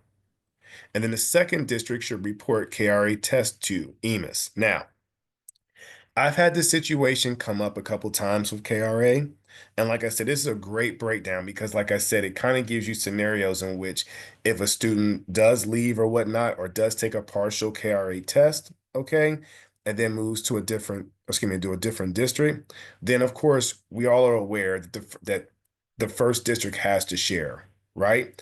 But the district in which the student ends up in, they are responsible for making sure that that KRA test is reported to EMIS. That's very, very important, okay? Because like I said before, the previous district in which the student withdrew from, if they took some of the parts of the test, of course you would share that. But it is the responsibility of the second district to make sure that that information is reported to EMIS, okay? So with the KRA assessment collection, once the vendor file is received, ODE or DO will apply the results to the missing report. The missing report is based on enrollment in the vendor file. So whatever you guys are sitting up there and submitting in student information from your vendor file, whether it be your testing coordinator, curriculum director, whatever, that information that's in student information, that's what's being shown in the data collector, okay? If a retained kindergarten student appears on the missing list, ignore the missing, okay? So I know some of you guys or whatnot, we want that 100% A, right, on the missing list, and I get it. But if they retain, okay, and they have basically, are they on the missing list, you can ignore that, okay? So look at it like as 100% just exempt from the retained kindergarten students, right? If the district is using the KRA for their reading diagnostic, retained kindergarten students must be given a different reading diagnostic. Okay. Score not reported reasons valid for manually created KRA records would be the following, and they have those listed there. Okay. So as a reference, you guys can look at the slides there to determine which of your SNR reported reasons would basically apply to those students. If a student's KRA is missing and no SNR reason is applicable, create an EMIS help desk ticket, and we'll shoot that up to ODE to determine why the information is not applicable to the student, and when we can come up with a solution there. Okay, but this is important for KRA because, like I said, your KRA scores have an impact on district report cards. Okay.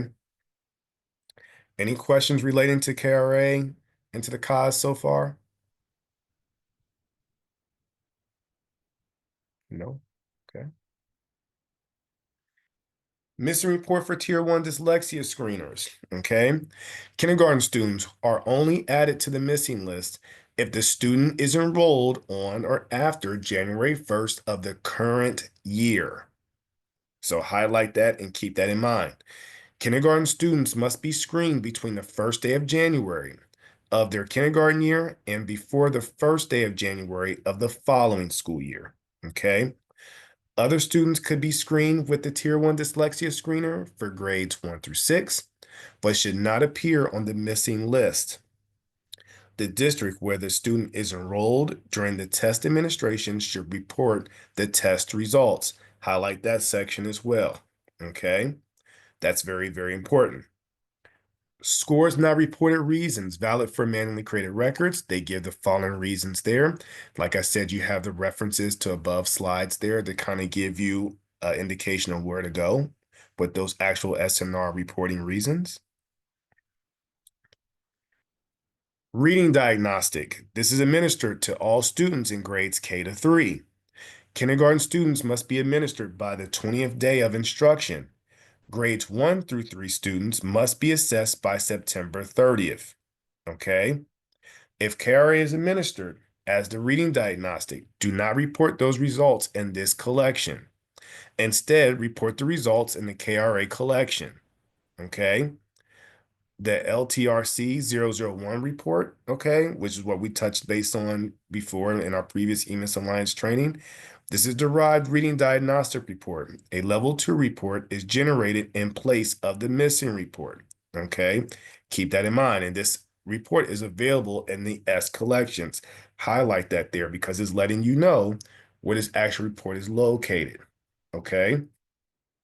Your score not reported reasons, which are valid, they give those down below, okay, which is a pretty much, I think, looks like 9 of them there that you can use, okay?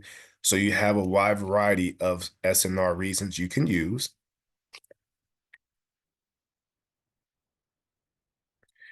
So on your LTRC 001 report, this contains 7 result codes. All should be reviewed. However, 2 result codes are reflective of missing assessments. You have your LT 0001. This is required, not assessed. Student assessed after required assessment date. And then your LT 0002. This is required, not assessed. Student has no assessment reported. So on your report, you will see these actual missing report codes here, okay? Now, for example, if you guys do see this, this is a matter of, for example, making sure that we have the test results in, right? And then if they do not have those test results in for whatever reason, those codes that we listed in the previous slide would all apply, okay? Down below here on the LTRC report, they do give, and this is a partial screenshot, but here they basically give what you'll be looking for, okay? So in columns K, you'll see the result code description, okay, which is basically letting you know, hey, for your 001 was required not assessed, which we just went over, okay? The student was assessed after the assessment date. Which grades do those apply? That applies to grades 1 through 3, okay? Now, for required not assessed, student has no assessment reported. Of course, you have the LT 0002, and you see the kindergarten there. Okay, so like I said before, each breakdown is giving you a result code description, and then that's a matter of just going back, verifying if those test results are in. Now, like I said before, if it's after the testing window, then it's basically it's Sarah, right? So we just want to make sure that all that information is there, make sure that it's valid. If they did miss, you do have your result codes there that you can go ahead and input your data in. Okay. Any questions pertaining to this actual report or how to navigate to it?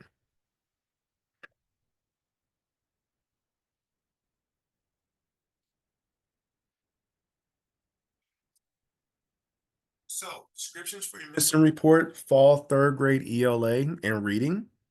This applies to grade 3 students who were enrolled during the fall test window.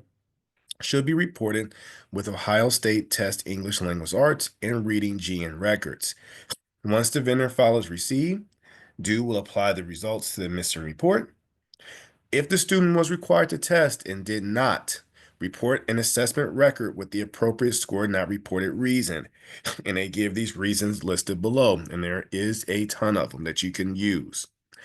If a student's fall 3rd grade ELA is missing and no SNR reason is applicable, create an EMIS help desk ticket. Just let us know, and we can go ahead and get with ODE to determine why that situation is what it is for your district.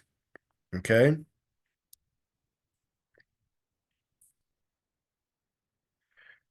Your missing report for your spring 3 through 8 assessment collection. Grades 3 through 8 students who are enrolled in the district's local test window or state test window should have results reported in the spring state assessment grades 3 through 8 collection. Once vendor file is received, due may apply these results to the missing report. Your missing report includes other participating assessments column, and this report will reflect SSID changes. Keep that in mind, and we will go over that in the report card training there, but this is very, very important to basically have this slide as a reference for you guys, especially the newbies or whatnot, okay? Because it's letting you know that the report will reflect the SSID changes there, okay?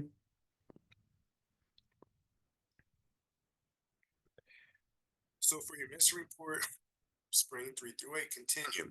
Accelerate students. Accelerated record FB is not used for the missing report. Okay, keep that in mind. If a student is accelerated in a subject that exists at the student's grade level on the Ohio State's test, as reported on the student attributes, this will be on the effective FD record.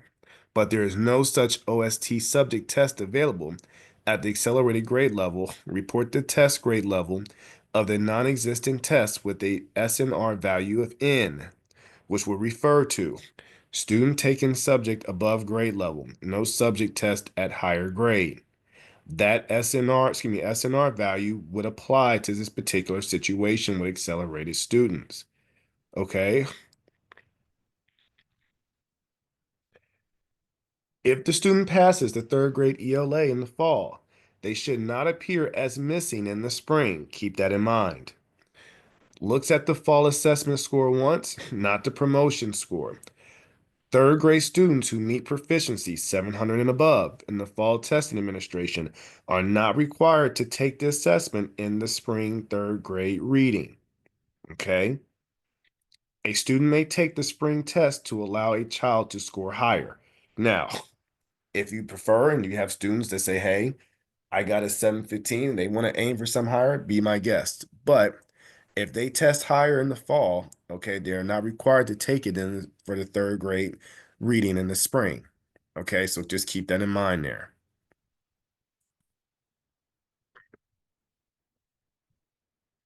If a student is in grades 3 to 8, but is also being included in the denominator of the EOC missing list, the student is removed from the 3 through 8 missing list for that subject area. So Rebecca, earlier when you asked that question about the 3 through 8 assessment, that's what they're referring to weighting, right? Because if they're on the EOC list, the spring 3 through 8, that kind of ties in together, right? So they can't make the determination unless they have those 3 through 8 scores. You see what I'm saying from this slide? Yeah, thanks. Mm-hmm. Students reported with the alternative test type on IEP should not appear as missing once the alternative assessment is reported. Once the vendor file is received, due may apply the results to the missing report. The valid SNR reasons for these actual testing for spring 3 through 8, these are the ones that would apply down below. And like I said, you have your previous slides as references to use. Okay. If a student's 3 through 8 spring Ohio State test is missing and no SNR reason is applicable, create an EMIS help desk ticket. And that's just basically just having us basically refer you guys to do there.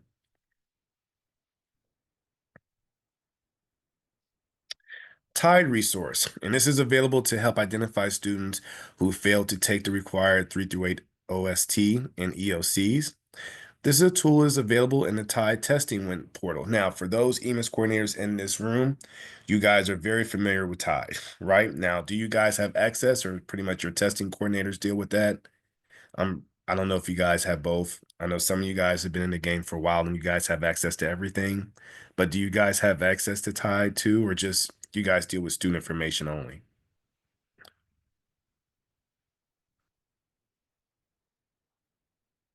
Okay. Okay. Well, this is a tool that's available in Tide testing portal to help districts identify which students were pre-identified to take a test but did not complete it. Staff who have access to the TIE portal can run reports from the monitor test progress, and this is the MTP. And if you guys are familiar with the TIE website, you know exactly what I'm referring to. Task menu that will provide a list of the students who did not test. Now, for those of you who do not, you guys can always link up with your test coordinator to get those results. Okay. Now, there's an EMIS news flash from a while back that has additional information on this particular topic. And like I said before, this is just referring to TIDE. If you guys have that access, great. If not, you can collab with your testing coordinator to get that information, which will be pretty helpful for you guys to have moving forward, especially with these collections coming up about here. So for your missing report for your end of course collection, this is the spring end of course state assessment collection. Missing report is based on course reporting. Once statewide test vendor file is received, due will apply, of course, the results to the missing report. No missing report for the summer and fall EOC collection. Please, please, please keep that in mind. Missing reports include other participating assessments column, okay? And this will reflect any new SSID changes. So basically you will see any SSID changes in the actual column or whatnot, okay? So like I said before, keep in mind for the summer and fall, the EOC collections, you will not see a missing report. I know some of you guys have asked that in the past. Keep in mind that you will not see those particular collections in the missing report, okay?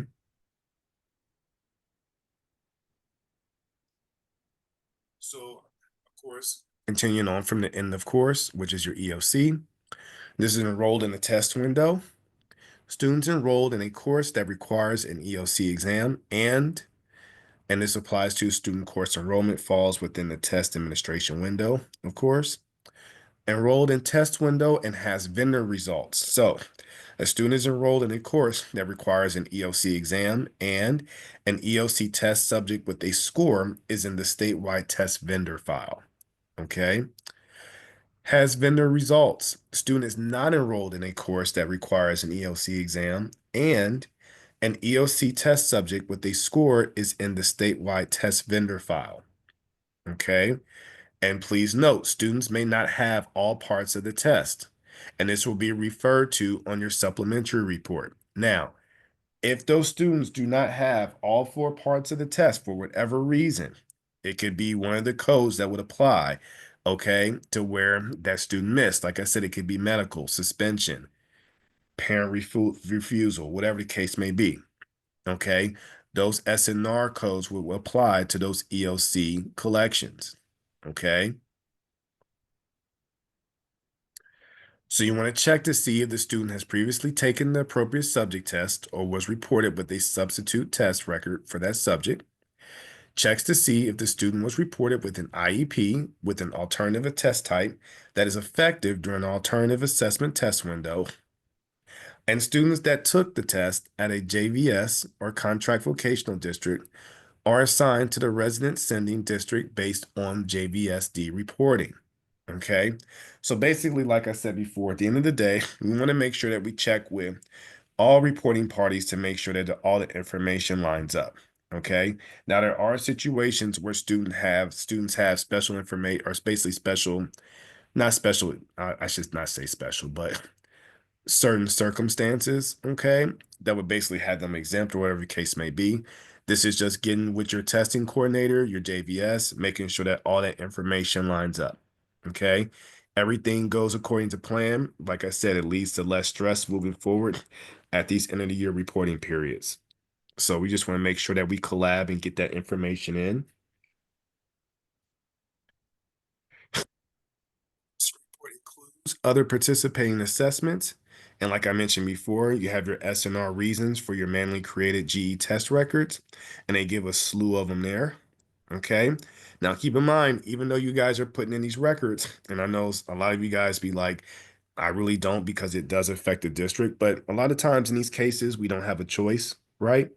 So we just want to make sure that those SNR reasons match up with what we have going on with the students at that current time. If a student's EOC test is missing and no SNR reason is applicable, create an EMIS help desk ticket, and we'll go ahead and get to the bottom of that there. Okay. Missing spring alternate assessments, and this is based on data from student data in the vendor file. Okay. Student attributes such as grade level, effective start date, end date, and withdrawal reason, special education event reporting. And this is for grades 3 through 8, your GA, and high school assessment, which is your GX.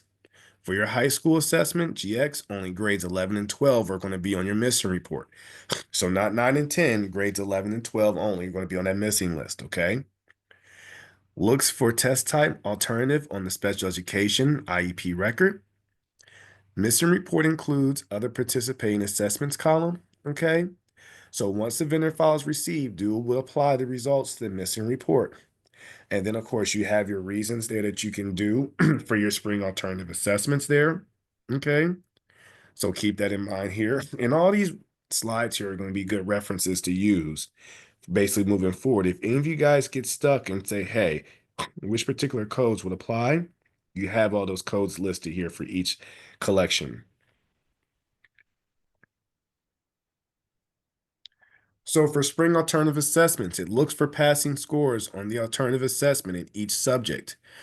Alternative assessments are taken in the 10th grade, all subjects at one time. So the students can take alternative assessments starting in 9th grade and at any time throughout their high school career, okay?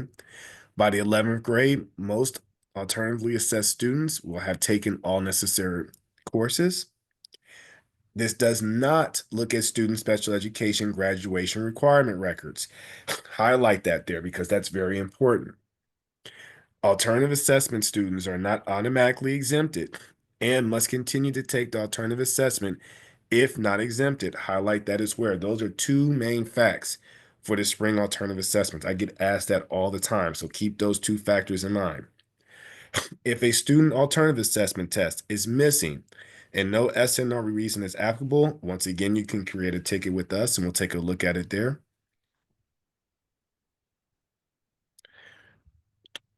For your English language proficiency, and this is the GF assessment, this is the OELPA, report will display students enrolled during the test window who are reported with an English learner status element not equal to N, okay? And this will be included on your GENS 394 report, which is the scores outside the valid range. Once the vendor file is received, of course, you guys know, DO will apply the results to the missing report. There is an other participating assessments column, and these below are the valid SNR reasons for those test records there. And if you're having any issues, once again, you can plan an EMIS help desk ticket with us there. Okay.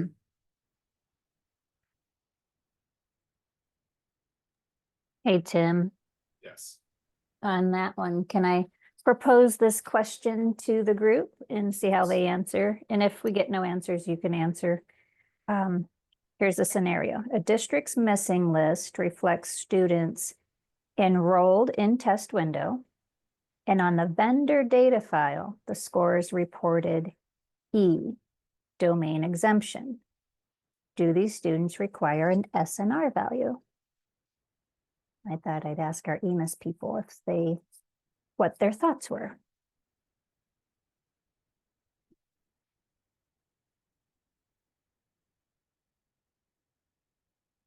They could type it or unmute. And Tim be thinking about the same. And I'll reread it. Districts missing list reflects students enrolled in test window. And on the vendor data file, the score reported is E, domain exemption. Do these students require an SNR value? See, nobody thought we were going to have a quiz in the middle of your presentation today.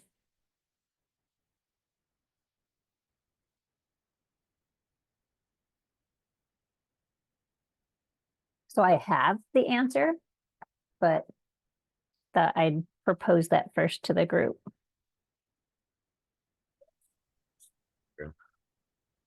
Okay. Well, it is a situation where the district would report an SNR of L. Student has a disability condition for which no vendor accommodation exists, as example of that. So I just thought I'd throw that out there. No, appreciate that. That's cool. I'm done. Okay. So for alternative 11, this is moving forward here.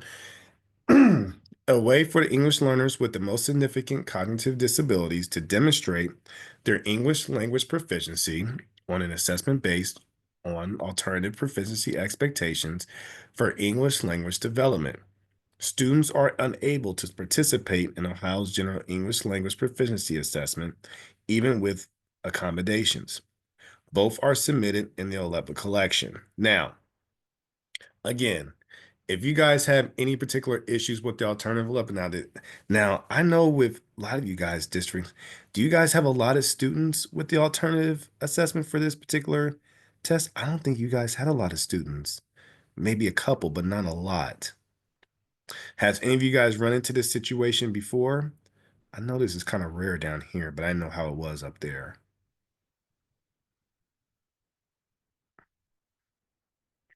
Anybody? Lori said not no one this year, but had one last year. Yeah, one last year. And Okay. remember, we have a small group today, so. Oh, I got you. Okay. Gotcha. And this is for your dropout growth assessment recovery. I'm going to skip this because we don't have any dropout recoveries here. Okay. So this here will only apply to these schools here. Okay. So for your missing report, excuse me, this is your career tech assessment collection. Now, do we have anybody from the ESC here, Shelly or Rebecca at all? From the ESC or from our JVSs? JVSs. No. Okay. So this would apply pretty much to them. They would know all about the good old web exams, okay? And this is the CTA technical assessment and industry credentials, and this is not included in the missing report. So for the industry credentials, that's not included in the missing report that's generated, okay? The web exam vendor file will be used to generate the missing report. Gen Issues 492 report, which a lot of you guys are familiar with, will identify students who are reported with a CTE technical assessment, but who are not reported as being enrolled in an aligned course in the current or prior year. Of course, you have your valid SNR reasons. If any of these issues were to come up and you guys cannot find a suitable SNR reason, then just put in a help desk ticket with EMIS there. But this would pretty much apply to the JVSs there. I know that sometimes they're kind of over that web exam. Some of you guys deal with it too, but I just wanted to kind of throw that out there. What's the reason why I asked Shelly? So appreciate that feedback there. OA assessments there, and this is reported in this collection, but not included in missing reports. Okay, so you have your advanced placement, which is your AP, your international, yours is your IB, and your work keys, and your valid SNR reasons for manually created work keys test records are your H and 5. Okay, and this is just for your other accountability. A lot of you guys kind of deal with this, some of you guys don't, but this is a good reference to have for those who may, deal with these particular tests here. Okay. Assessment missing reports will display. Of course, you have your American College Testing, which is your ACT, and then you have your Scholastic Aptitude Test, which is your SAT, right? Students who are first time in grade 11 and enrolled during the state-funded ACT SAT test window, the test that the LEA indicated they would use, which is your ACT or SAT. Once the vendor file is received, of course, DO will update and reply results to their missing report, okay? And like I said, for any of those students who missed or whatnot, you do have the appropriate codes, which I believe is listed here. There you go. So alternately assessed students are not required to take the ACT or SAT, which will be your course, your SNR reason of L. Student has a disability condition for which no vendor accommodation exists. If they were retained 11th grade in their 11th grade student as a student there, is not required to take the test if they took it in a prior year. If the retained 11th grade student appears in the missing report, you can ignore that missing student there, okay? Students that took the test at the JVS, Contract Vocational District, are assigned to the resident sending district based on the JVS reporting. Okay, so keep that in mind. For the missing ACT and SAT, of course, like I said before, you have your S&R reasons there for why you guys can input if they were the actual miss. If a student ACT or SAT test is missing and no S&R reason is applicable, create an EMIS help desk ticket with us. If a district indicated that they were giving one test and instead gave the other test, just create a ticket or whatnot, and we can just clean up that actual assessment that's missing. Sometimes that happens very frequently for some districts there, others it's just rare. So just make sure that you let us know so we can get that information corrected there. So in summary here, have all tested and non-tested students been accounted for? Are assessment missing reports reviewed on a regular basis? And are others in your district involved in a review of assessment data? And that, like I said before, would just refer to making sure that you guys are collaborating with your coordinators there, making sure that you just guys have all the information that you guys need for reporting. Okay. Finally, other assessment reports in ODDEX, and this is kind of giving you a review on where you can locate the assessments there, okay, and where to go and find them in ODDEX.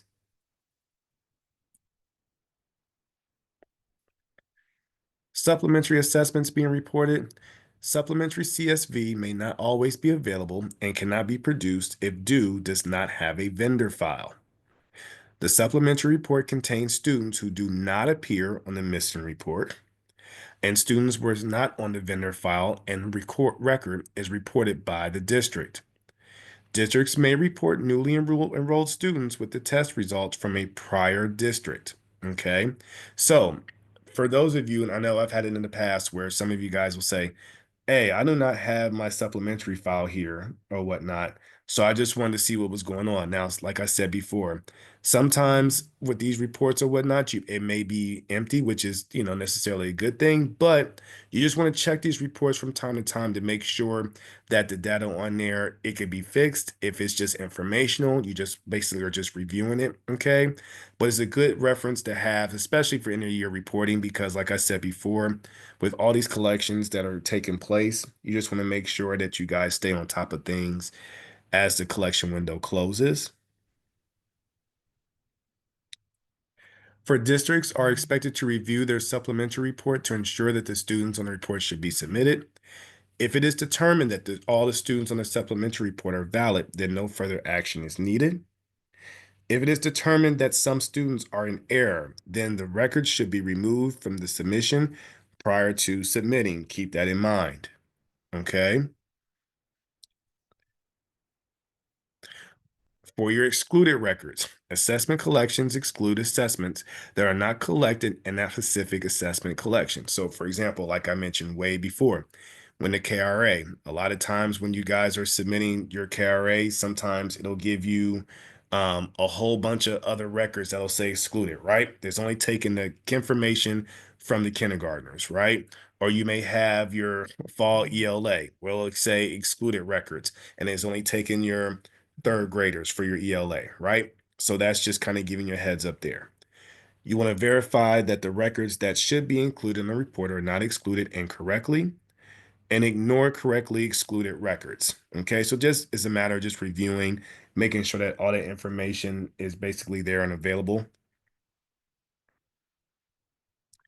Here's a great snapshot of ODDEX, okay, and where you guys can go in for a particular student and review their assessments, okay? So of course, when you go into ODDEX there, you have their actual student that you can look at, their profile, and then here below, highlighted up top, you will see assessments there, okay? And down below, you can get a good snapshot there of what assessments were taken by this particular student. It gives you a nice history. So down below, as you can see, they have their preschool, and preschool, they took their test there. Okay. And like I said, it gives you a breakdown, a detailed breakdown of each test. So this is a good reference to use just in case, like I said, for enrollment purposes, testing purposes, you have that history there at your discretion. And of course, you have your bulk export, which is your assessments there, when you can basically mass export your data there, okay, for all your students at one time or for given number of students at one time. So that's a good tool to have. I know a lot of you guys use it. So if it's a convenience, great. If you guys have other methods, they're not telling you to go with this. This is just an alternative method to use. Okay. So all these good tools are used in ODDEX. ODDEX is a very good tool. I mean, it has everything. SCR, student records, assessment records, special ed, grad cohorts. So that's a very good tool to use. So in summary, assessment missing reports can be useful before and after test results are received. Caution may be taken to create an SNR test records only when they are appropriate. So we don't want to sit there and be using SNR test, reasons like we're at the casino gambling, right? We want to make sure that the SNR codes apply to specific reasons. Assessment data should be reviewed early and often, okay? Assessment data is used for accountability purposes and can be audited, so keep that in mind. So if ODE just sees, or do, excuse me, sees a whole bunch of SNR codes being reported, and you guys just have medical, and they crawl and they say, hey, well, for example, they may do an audit one year and say, hey, we don't have a medical waiver for this kid, but you have 27 kids with medical waivers and we don't have any information on them, then that's something that you guys may want to collect during the school year, right? So we want to make sure that we have that information there before we go ahead and start kind of just putting certain SNR codes there, okay? So of course, for your resources, you have the good old EMIS manual there. You have your release notes, okay, which is also on OD's website. Keep a lookout for the EMIS news flashes as well. The assessment missing reports, okay, and just a report explanation that you guys can look at there on Du's homepage. The LTRC report, your ODEX, of course, which is what I mentioned before, district staff, the calendar and appeals. Be on the lookout for the data collection calendar and appeals, just because typically after the collection window closes, the appeal windows will go up. Okay. So if you guys have any fear or say, hey, I don't have any information in, or I may have missed something, keep track of those appeal windows. Okay. And if you have any questions, like I said, you can put in a ticket, call, or whatnot, whatever the case may be, to talk out any issues you may have with your missing data. Any questions that you guys have pertaining to this particular presentation today?